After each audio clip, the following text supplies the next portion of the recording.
আমরা যখন কথা বলি, অনেক সময় হিসাব করে কথা বলি না।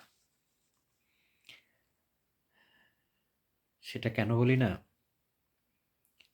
হয়তোবা শারীরিক গঠন, অত্যন্ত রিপোর্ট চাপ, বিভিন্ন কারণে আমাদের শরীরটা একটু গরম থাকে। সেই কারণে অনেক সময় কথার ব্যালেন্স হারিয়ে ফেলি। বাংলাদেশের একটা শ্রেণী ভারত বিদ্বেষী, একটা শ্রেণী পাকিস্তান বিদ্বেষী।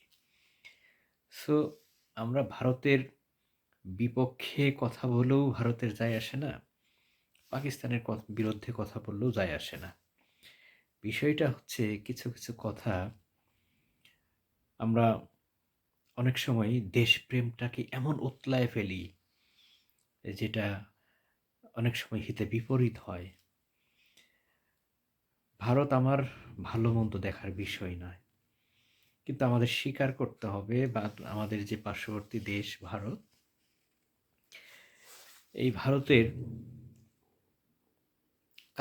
এই ভারতের কাছে বাংলাদেশ বেশিক্ষণ টিকতে পারবে না। তার মানে এই নয় যে ভারতের আহ, সামনে মাথা নিচু করে আমাদেরকে থাকতে হবে, বিষয়টা এরকম নয়। আমরা সমাজে বাস করি, একজন উঁচু শ্রেণী আছে, নিচু শ্রেণী আছে। ক্লাসিফিকেশন এটা আল্লাহর তরফ থেকেই।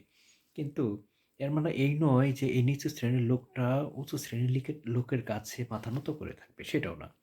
আবার এমনও না আপনি নিচু শ্রেণীর মানুষ ওই উঁচু শ্রেণী মানুষটাকে মূল্যায়ন করবে না, সেটাও না। ব্যাপারটা হলো আমরা পার্শ্ববর্তী দেশ, বন্ধু ভাই,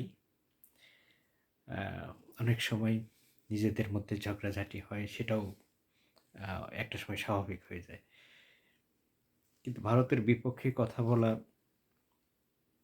যেটা আমাদের স্বার্থের ওপর যদি হানা আসে তাহলে ঠিক আছে, কিন্তু অযথা তাদেরকে খোঁচানো,